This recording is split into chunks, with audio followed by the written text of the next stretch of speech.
Masked men forcing their way into a Mississauga home in broad daylight. Tonight, the homeowners speak out about witnessing the crime in real time and the more than 12-hour wait for police to arrive. Good evening. It was mid-afternoon when the notification from the doorbell camera went off. What it showed was masked men forcing their way into a home near Mississauga Road in the 403. What it didn't show is a family who say they are now living in fear. CTV's Allison Hurst spoke with the family this afternoon and joins us now live with the latest. Allison. Zoraida, Peel police say that officers are still canvassing the area, still looking for security footage and trying to piece together where those suspects came from and where they went when they left. A blue SUV pulls into the driveway and a person in plaid with a blue medical mask knocks on the door several times before leaving. Minutes later, what looks like the same car returns and two people get out, one wearing the same shirt but with a hood and a different face covering. They break in the door. Shortly after, a third person joins and the car drives away. That's when they disconnected the Wi-Fi, so we don't have any recording beyond that. Rajendra Prasad was at work and rushed home when he saw what was happening on his security camera around 2:50 yesterday afternoon.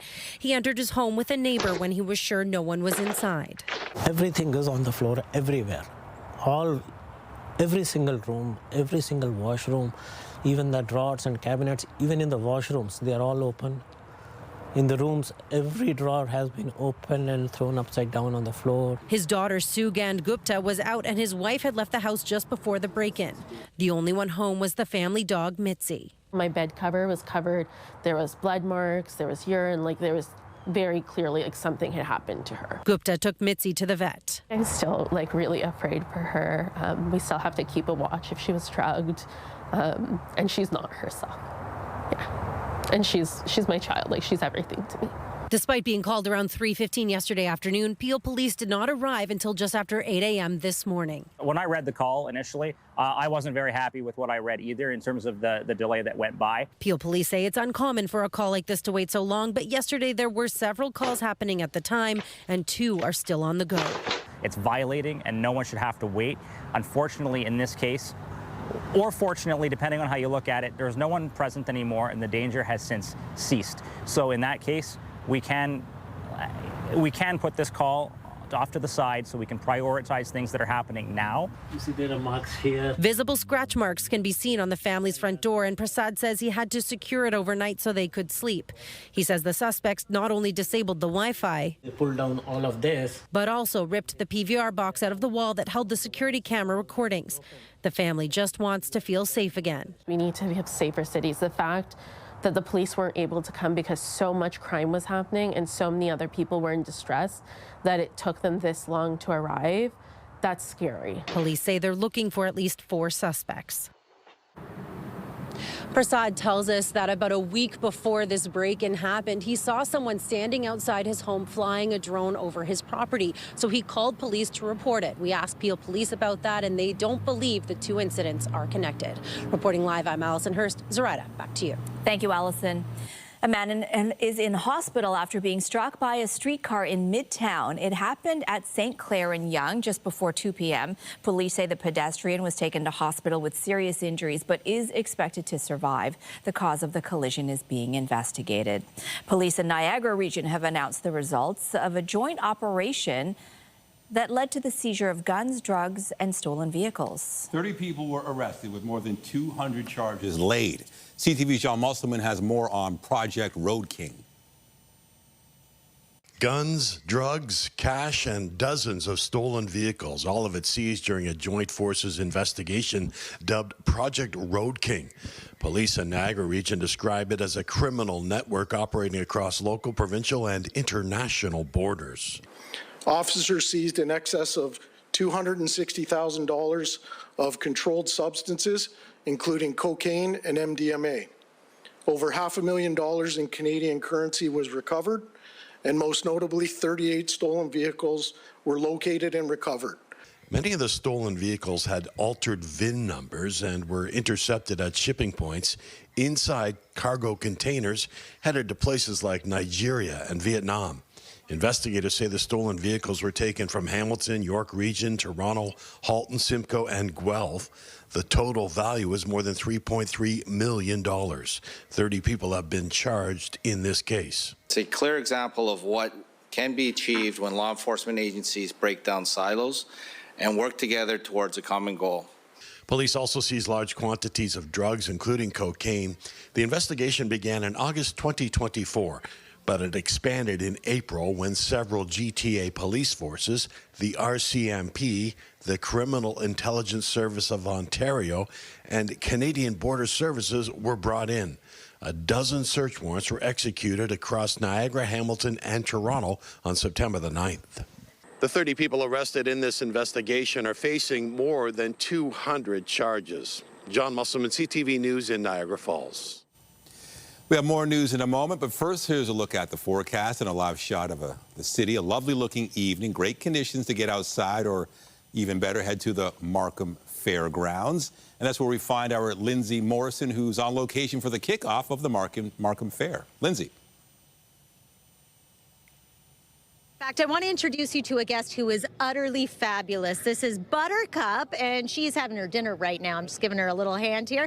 How about that? Hi, Buttercup. You ready for your close-up? Buttercup is less than a month old, and Alyssa and Phil are doing an awesome job helping me get to know Buttercup a little bit better. But yes, we are here at the Markham Fair. It is the 181st Markham Fair, and this is such a tradition for so many families to come here and enjoy what is going to be a wonderful weekend, and the weather is looking pretty good too. Let's get to your forecast, and we're going to begin with what's happening right now. Temperature-wise, it is nice and comfortable out here. Of course, the sun is getting ready to set, so yeah, it's going to start to cool down a little bit, but teen temperatures today, not as hot as it will be into this weekend.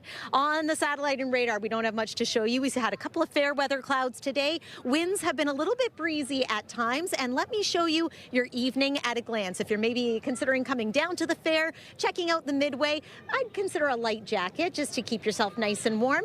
Again, we are live here with Buttercup at the Markham Fair. Oh, she's done such a great job. So much to check out throughout the hour. For now, Nathan and Zoraida, I'll send it back to you, back inside. Thank you, Lindsay. For the second time in just 4 days, computer outages at the Canadian Border Services Agency led to delays for travelers at Canadian airports. Today's delay, nothing like the one that affected passengers on Sunday. CTV's Beth McDonnell is live at Pearson Airport tonight with the very latest. Beth. Nathan, the Canada Border Service Agency says the outage affecting the kiosks has been resolved. It started around 10:20 this morning and went until about 2 in the afternoon. These machines that were affected, they are the ones that international travelers use to verify their identity and declare their travel information. Appearing to create long lines, the Canada Border Service Agency outage first knocked out the primary inspection kiosks at Pearson and other airports on Sunday for 10 hours. Today it happened again for about 3 hours. I went through the whole process, but then slip came out that says incomplete. So I had to stand in the line to fill up the form and come out. When I got there, they said that the photo capture was down. So the slip that you normally get, it didn't have our picture on it. But honestly, it was very quick. I got through security and customs very easily. The purpose of the kiosks are to verify international passengers' identities and for them to declare their travel information. According to Toronto Pearson's website, today's outage didn't hit at a peak travel time. The CBSA says this second outage in 5 days was linked to the system outage on Sunday that was caused by an unforeseen technical problem during routine systems maintenance and was not the result of a cyber attack. Good we didn't come on Sunday and we came today when for me it was a smooth sailing, no problem. The CBSA says when the kiosks went down, travelers were redirected for manual processing. It says safety and security standards are upheld at all times, with Border Services officers working to verify identities, receive declarations, and conduct additional screening warranted. Sunday's outage started around 4 in the afternoon, which, according to Toronto Pearson's website, is listed as the busiest time. Reporting live, I'm Beth McDonnell. Zoraida, back to you. Thank you, Beth. 2 people are dead, 4 more injured after a violent attack on a British synagogue on the holiest day of the Jewish calendar. We'll have the latest from Manchester in moments. But first, the Durham region, where police are searching for suspects in an arson investigation. Our CTV News chopper was over the scene today in North York, Pickering. I make that in North Pickering. A week ago, a number of homes under construction near Carrydale and Marchington Square were set on fire. No injuries were reported. Investigators are hoping the public can help and are looking for any home or dash cam video from the area. Thousands of striking college support workers were joined by students, faculty, and other unions at rallies across several Ontario campuses today. This latest show of solidarity as the strike enters its 4th week with no end in sight. CTV's Janice Golding reports. Hundreds of support workers rallied outside Humber College as the strike continues into its 4th week. We're out here because we want a better system. We want to do better for our students, and we want to be back at work. None of us want to be out here, but with the funding cuts, the wage cuts, the lack of job security, the CEC has basically said, take it or leave it. If you don't like it, you can go pound salt. Workers say they're fighting to protect jobs amidst one of the largest mass layoffs in the province's history, and upwards of 650 programs have been suspended or canceled.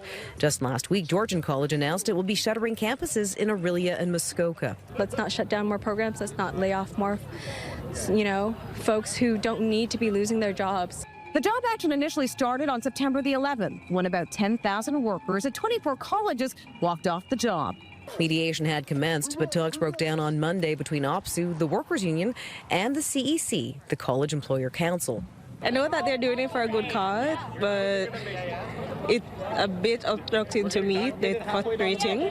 It's strange because, I'm going on the first class, and I have it in person, second class online, so I need to find some place to sit in there. The union says it sympathizes with students, but says the employer refused any job security language that would clear the path to a settlement.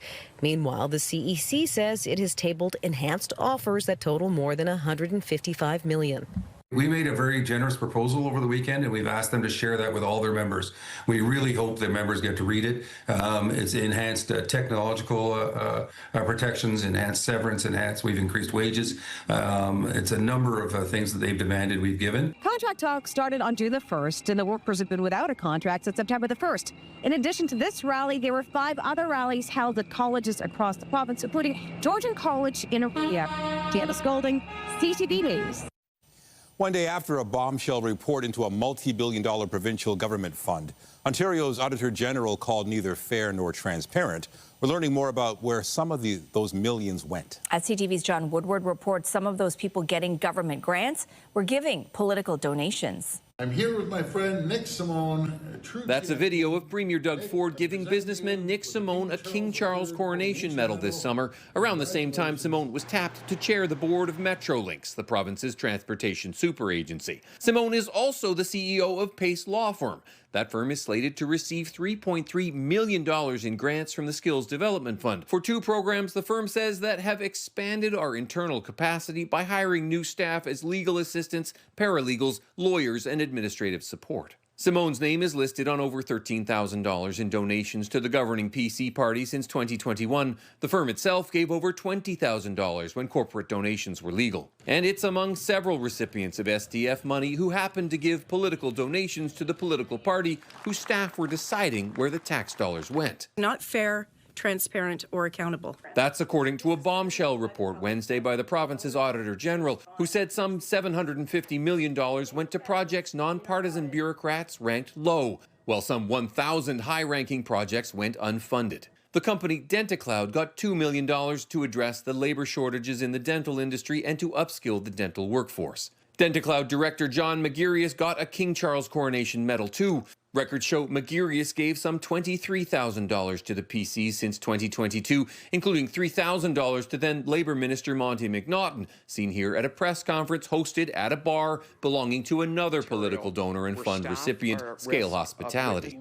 On Wednesday, current Labour Minister David Piccini said political staff were the best suited to decide the grants. It's important that I and government, who are elected by the people, ultimately have the say in where these are going. The Ford government has essentially taken a program designed to train workers, a good program designed to train workers turning it into a slush fund. Opposition MPPs say there's no way out of that conflict of interest, and objective bureaucrats should be making those calls. All these connections and the lack of transparency. Weeks into our reporting on this fund, we do have a full list of grant recipients, but not how each project was ranked or the money each got. That's despite our requests to the political staff. Requests we'll keep making. John Woodward, CTV News. British police are calling the attack in Manchester, England, an act of terror after a man drove a car into a crowd at a synagogue and began stabbing people. CTV's Heather Wright now on the fear and heightened security at synagogues around the globe, including here in Canada. On this, the holiest day of the Jewish calendar, an attack at a synagogue. Police say a man wearing what appeared to be an explosive vest first drove a car into people gathered outside a temple in Manchester, England, then got out of his car and attacked others with a knife. He was then shot dead by police while trying to get inside the building. 2 people were killed, 4 others injured. We shouldn't be scared to feel or believe in what we believe.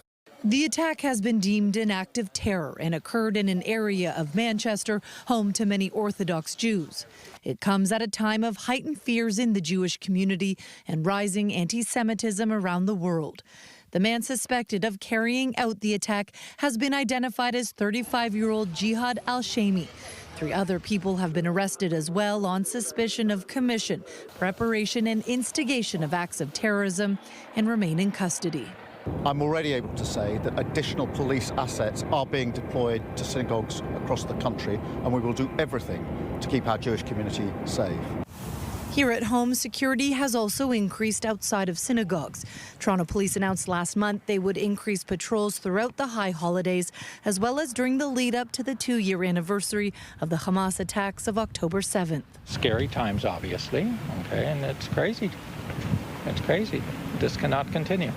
If you can always justify our murder, then it doesn't stop.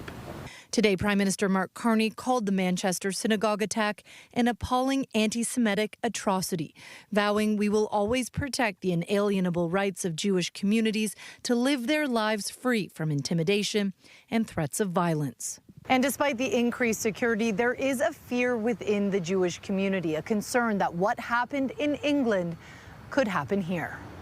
Heather Wright, CTV News, Toronto. As several key sectors are hit hard by Trump administration tariffs, the Federal Minister of Canada-U.S. Trade says he expects the 2 countries to come to some kind of understanding on trade. I do believe this is resolvable, but in the definition of what resolvable means, I'm also very much of the view of the Prime Minister that the relationship with the United States has fundamentally changed, and it will not magically go back to what it may have been a year ago or 25 years ago. As the lumber, steel and auto industries cope with targeted tariffs, Dominic LeBlanc said Ottawa hopes to make progress on sector-specific deals before the formal review of the CUSMA Free Trade Pact next year. To Washington now, where lawmakers are exchanging barbs over the shutdown of the federal government and who's responsible. U.S. President Donald Trump says he'll use the opportunity to carry out cuts at what he called Democrat agencies within the government. The White House press secretary was asked what he meant by that. Federal government. Look, we're going to look at agencies that don't align with the administration's values that we feel are a waste of the taxpayer dollar. And look, unfortunately, these conversations are happening because we don't have any money coming into the federal government right now. The shutdown took effect after Republicans and Democrats failed to come to an agreement over competing spending bills. Republicans control the House of Representatives, the U.S. Senate, and the White House, but Democrats have enough votes to block bills in the Senate. They say they want a deal that extends health care subsidies and reverses cuts to Medicaid. We're ready to work together to bring it back open, but to do it in a way where we enact a spending agreement that's bipartisan, that meets the needs of the American people, while at the same time addresses the Republican health care crisis that is devastating everyday Americans all across the country. They would rather not pay the troops and TSA agents and Border Patrol agents. They would rather stop services of FEMA in the middle of a hurricane season than to do the right thing for partisan political purposes. The White House has indicated it foresees shutdown-related firings in the thousands. The Senate is expected to have another vote on potential funding bill tomorrow. As Hamas considers a new U.S. ceasefire proposal, Israeli police and Navy vessels spent the day intercepting a flotilla of boats carrying activists who were trying to reach the coast of Gaza. The group of more than 40 boats carried nearly 450 people, and along with them, a symbolic amount of humanitarian aid for Gaza. Organizers say the goal was to break what they called Israel's illegal siege of the enclave and what they called Israel's genocide of Palestinians. Israel has strongly denied claims of genocide and says other countries had already offered to deliver any aid the boats were carrying. Pro-Palestinian demonstrators gathered in several European cities to speak out against the interceptions. Israel has said those arrested are safe and in good health, but has not said when they will be released. Meanwhile, Israel is warning residents of Gaza City that this is their last chance to leave, saying those who remain will be considered militant supporters as its forces pursue Hamas fighters there. Officials say at least 41 were killed in Israeli strikes on the city overnight. The UN estimates between 600 and 700,000 people remain in Gaza City, while up to 400,000 have fled as Israeli forces advanced.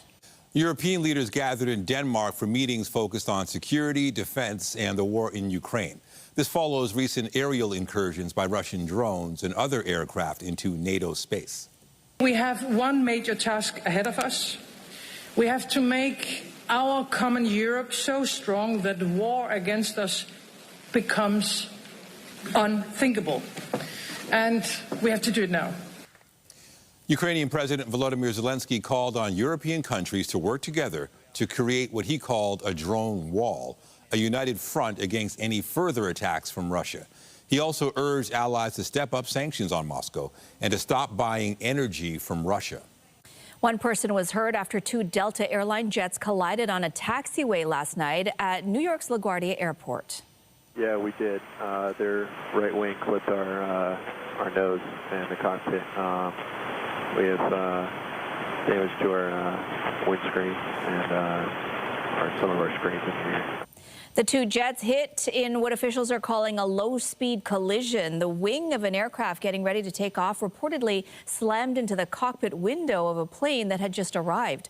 A flight attendant was taken to hospital with non-life-threatening injuries. There were no reports of any passengers being injured.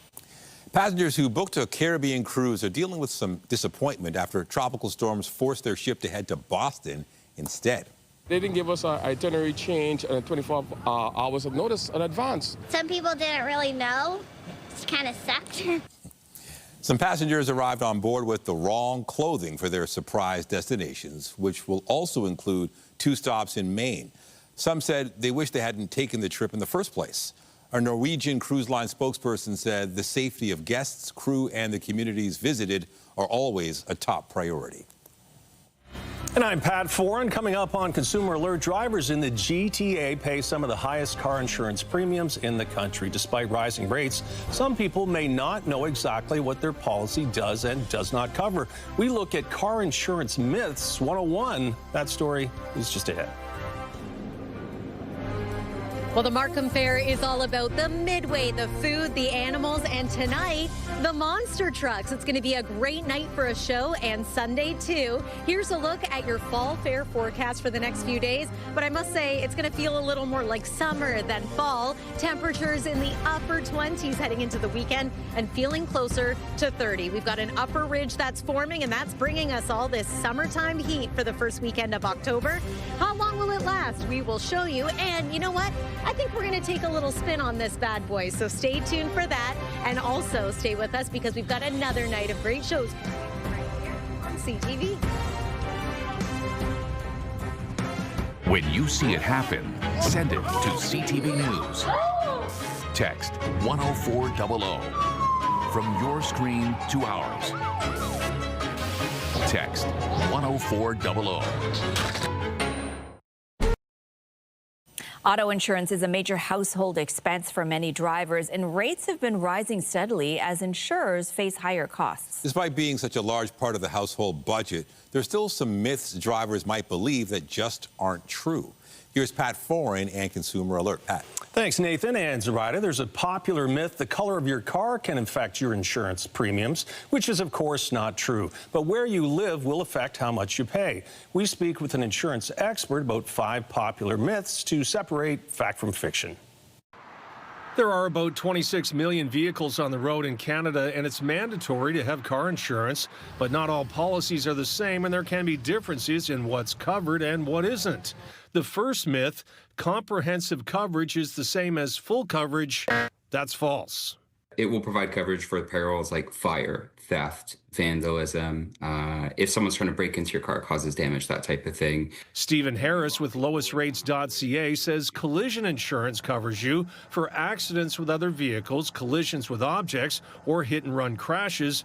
Having both collision and comprehensive is generally considered full coverage. Myth number 2, a personal policy covers rideshare driving. That's false.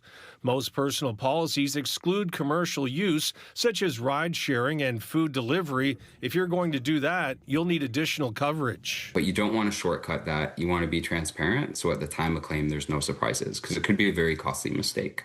If I have 2 at-fault claims, my insurance can go up substantially. That's not a myth. It's true. If you have 2 at-fault accidents, generally in a period of about within 6 years, you would move into what's called a non-standard insurance market for auto insurance. And yes, your premiums do go up quite a bit. If I lend my car to a friend and they crash, their insurance pays. That's false. It's a myth. If you lend your car, you lend your insurance. So if that person is driving the vehicle and is in an at-fault accident, it generally will follow the registered owner of the vehicle. So do be mindful about who you're lending your vehicle to.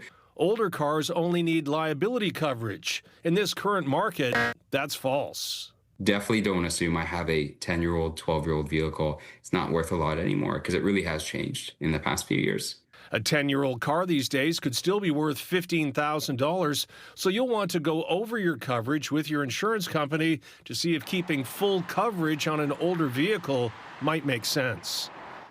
And if you're concerned you're paying too much for insurance, shop around. You may get a lower rate with a different company. Also consider increasing your deductible, bundling policies, and always drive safely and avoid tickets. Good drivers pay less. On your side, I'm Pat Foran. If you have a consumer story idea, email us at alert@ctv.ca.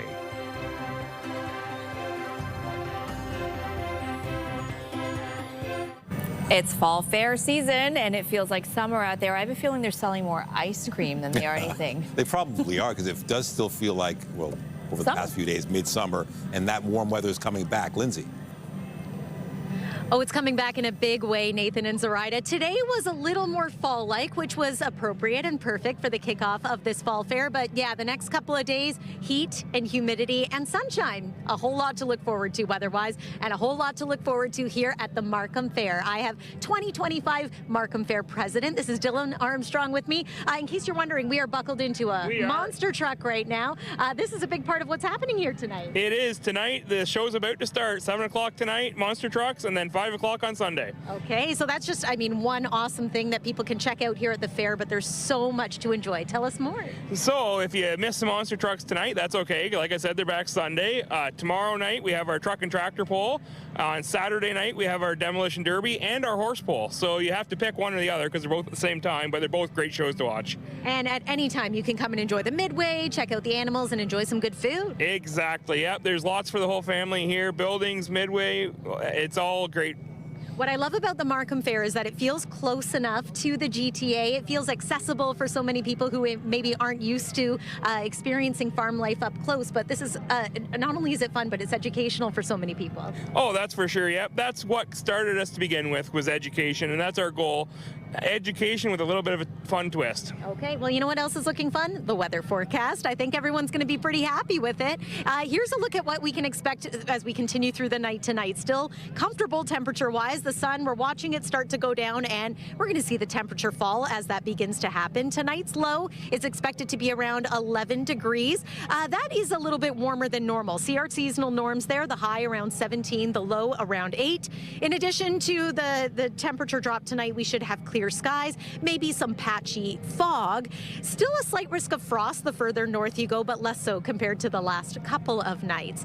And then tomorrow, let's talk all about it. 25 degrees is going to feel more like 28. So hot, humid, sunny, a breezy southwest wind. Sunset time, 6:54 p.m.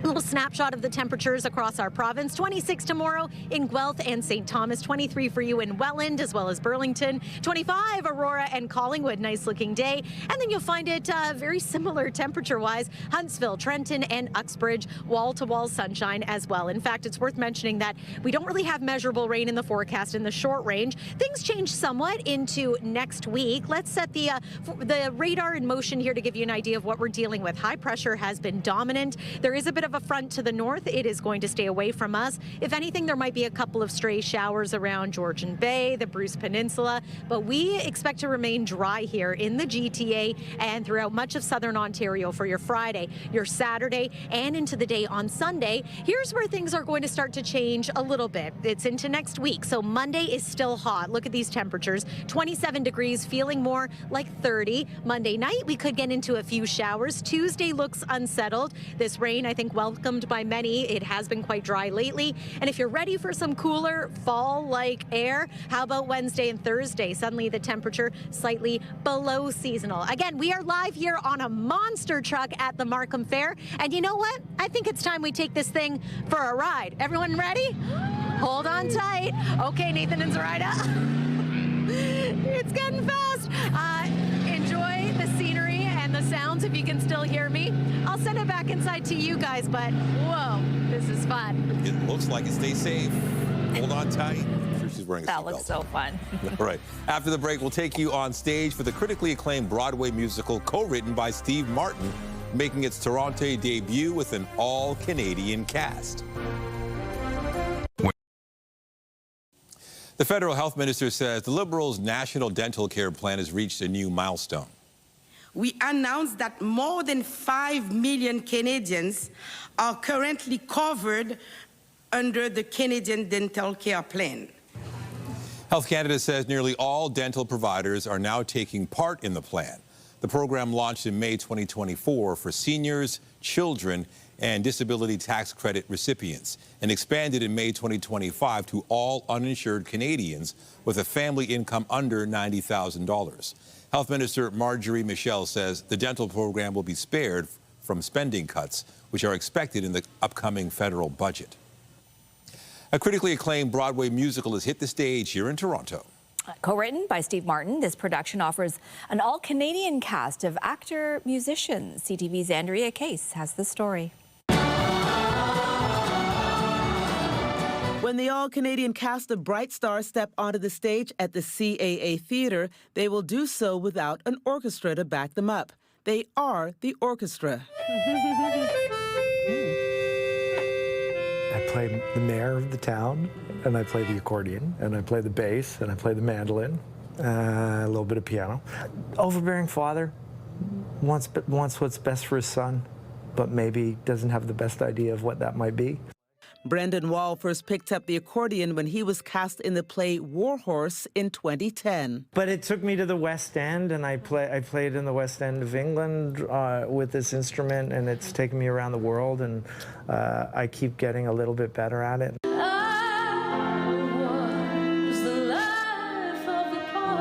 Kaylee Harwood recently played Celine Dion in Titanic on the very same stage as Bright Star, the versatile performer moving from pop music to bluegrass. It's very different from traditional musical theater where there will be a conductor either on stage or off stage who's bringing everyone in. There's a lot of just having to listen to each other really, really closely. And in a place like this size theater, it's a bit more of an acoustic sound. Grammy winners and skilled banjo player Steve Martin and singer-songwriter Edie Brickell wrote the musical about a woman spanning two time periods, 1945 to 46, with flashbacks to 1923. And it's a story, I think, of returning to yourself and kind of learning what made you you, and a story of perseverance and hope beyond all adversity. It's really special. There's humor in it. There's a lot of heart. I took that $5 and put it toward my college fund. And how much do you have in that college fund? $5. Well, it's a very human story, very relatable story, I think. There's a lot of heartache in it as well, but there is a lot of joy and redemption too. And so I think that, I mean, you can bring your tissues, but also come ready to just be wowed by these incredible musician actors. Bright star, keep shining for me. Bright Star is on stage now at the CAA Theater until October 26th. Andrea Case, CTV News. The next municipal election is more than a year away, but one city councilor says he is taking another crack at the top job. After the break, we hear from Brad Bradford about why he has decided to mount another run for mayor.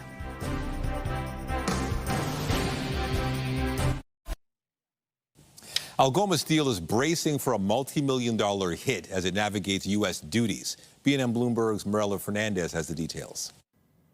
Algoma Steel says its losses are growing as a result of American tariffs. Algoma expects to lose $80 to $90 million in its third quarter. It sent about 100,000 tons less of its steel to the U.S. because of the 50% tariff. But Algoma's getting some help. Ottawa and the Ontario government have announced $500 million in financing for the hard-hit steelmaker. Ottawa's fiscal watchdog says homes are getting more affordable in Canada. He looked at the gap between average home prices and what a typical household can afford. That gap narrowed the most in Toronto and Hamilton, Ontario.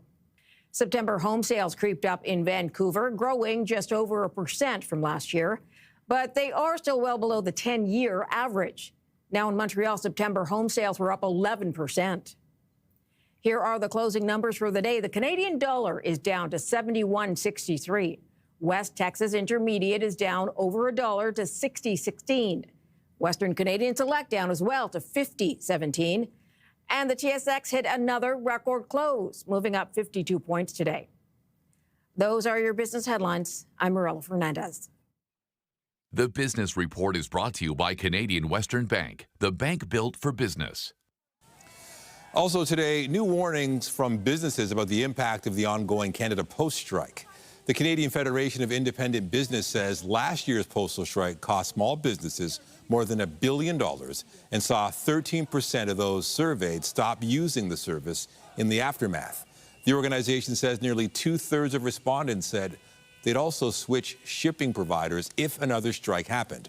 The latest job action was launched after the federal government announced a major overhaul of Canada Post to address its troubled finances.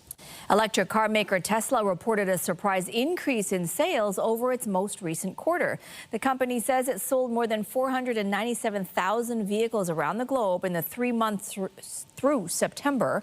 That's a 7% increase compared to 2024. The surge came just as an EV tax credit south of the border was set to expire. Tesla stocks rose at first on the news, but they've closed down, with analysts saying it's not clear where continuing demand for the brand is heading. The positive results follow 2 quarters of steep declines linked to CEO Elon Musk's political activities and work with the Trump administration. And speaking of Musk, the world's richest man has set a new record for the size of his fortune. According to Forbes, on Wednesday, he became the first person to surpass $500 billion U.S. in net worth, or nearly 700 billion Canadian. That came as Tesla's stock was up slightly, although his wealth has since fallen back below the $500 million threshold. In more than a year, Toronto voters will go to the polls to elect the city's next mayor. But one mayoral hopeful is launching his second attempt for the top job now with a Back to Basics platform. CTV's Natalie Johnson reports. Proud of you. Move your feet. At the park down the street from his East End home. Oh, my goodness. Again. Brad Bradford says being a parent to his 2 young girls 3, 2, 1. has changed the way he sees life in Toronto. When I became a dad, that completely changed my worldview. When you think about the city from the lens of a parent, it's all about making this a great place to live, a safe place to live, a place where you want to call home with your family. I'll wait for you at the top. From the state of the city's parks to safety on the TTC, Toronto, he says, can do better. It's a city right now where in the wintertime we're not able to get the streets cleared, In the summertime, the pools are closing. We have to get back to basics to deliver world-class services for our residents.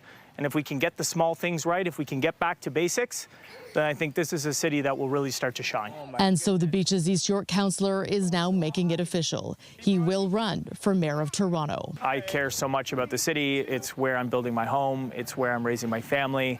And I want Toronto to be the best city in the world. The campaign doesn't officially get underway until May, and the election isn't until October 2026. With a full year to go until Torontonians head to the polls, Bradford is the first high-profile candidate to declare that he will run for mayor. A September Forum poll found that in a head-to-head match, Bradford could beat current Mayor Olivia Chow with a narrow edge if the election was called today. Chow has not confirmed whether she will seek a second term. Her office telling CTV News in a statement, quote, Mayor Chow is focused on fixing what people care about most. She is bringing down the cost of rent and housing by building more affordable homes, investing massively in repairing our aging transit system, and addressing crime by hiring 720 more police officers and investing in youth. We need to build housing. Bradford ran unsuccessfully against Chow in the 2023 mayoral by-election that was called after John Tory stepped down amid a sex scandal. The centre-right councillor says he has spent the 2 years since listening to Torontonians about what they want to see in their city. I feel the energy from our residents, and I'm here to champion a better way forward, a new generation of leadership and a new chapter for Toronto. Gearing up now for an election year in which voters will decide. Natalie Johnson, CTV News. After the break, the iconic voice behind many Maple Leaf memories over nearly the last half a century is hanging up his microphone. We sit down with the legendary Joe Bowen ahead of his final season in the broadcast booth. Get Toronto's top stories, breaking news alerts, and watch live. Download the CTV News app. For generations, Leaf fans have associated his voice with their favorite team, both on radio and television. And now, after 44 seasons, this will be the last that Joe Bowen is behind the microphone. And before the puck drops, he sat down with CTV's Sean Leathong to talk about his time in the broadcast booth. To the line! Here's Placanitz! Scores! We're going to Boston, baby! For 44 years, Joe Bowen has been the voice of the Toronto Maple Leafs. The man responsible for putting words to some of the greatest moments in Leafs history. Gilmore! Clark! Score! He's known for passion, energy, and a catchphrase familiar to the entire hockey world. Holy Mackinac! Holy Mackinac!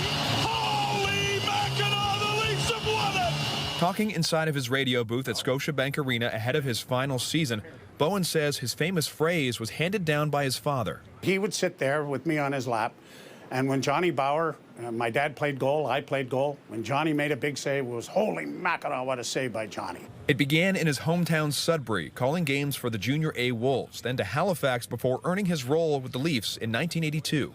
First game in '82, and we're in the old stadium in Chicago.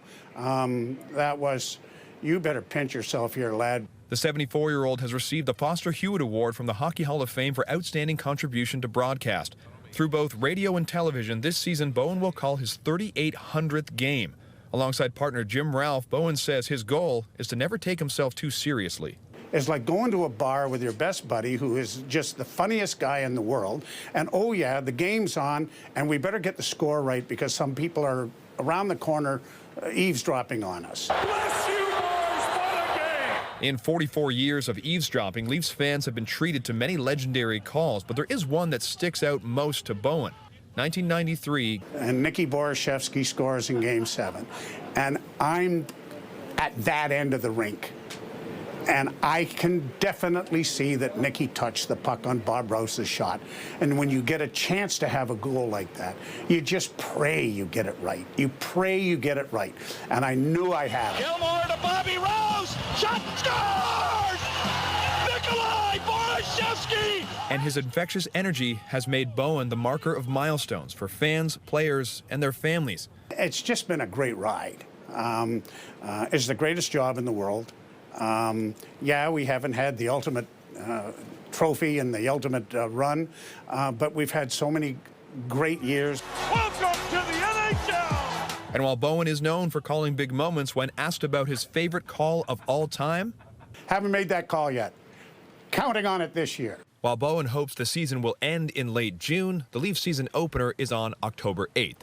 Sean Leathong, CTV News. Wow, what a legendary career. He will be missed. Sarah, let's check in with Lindsay one more time at the Markham Fairgrounds. Lindsay. Nathan, Zoraida, it's been such a fun day and night here at the fair. I encourage anyone to get outside over the next few days, whether it's to the fair or doing anything at all, because we are getting a prolonged little summer experience here. Let's begin with what you can expect overnight tonight. Mainly clear skies, a little bit of patchy fog, just be aware of that, and a low of about 11 degrees, slightly warmer than normal. Tomorrow at a glance, sunshine and a high near 25. It's going to feel more like 28 though once you factor in the humidity. Loads of sunshine as well. One more look at this 7-day forecast. I just have to remind you of the fact that our daytime highs are expected to be in the upper 20s, feeling into the 30s for Saturday, Sunday, and perhaps for Monday too. A little bit of wet weather beginning late Monday perhaps, but more so into the day on Tuesday, and then some cooler air returns through the middle of next week. We've been live here at the Markham Fair. It's been a blast. Nathan and Zoraida, I'm going to send it back inside to you. Okay, thank you, Lindsay. And be sure to join Omar Sachedina tonight at 11 for CTV National News, and I'll be back with your next local newscast at 11:30. Meantime, our coverage continues anytime on CP24 and at ctvnewstoronto.ca. For Lindsay Morrison and all of us here at CTV News, thanks for watching. Have a great night. We'll see you at 11:30.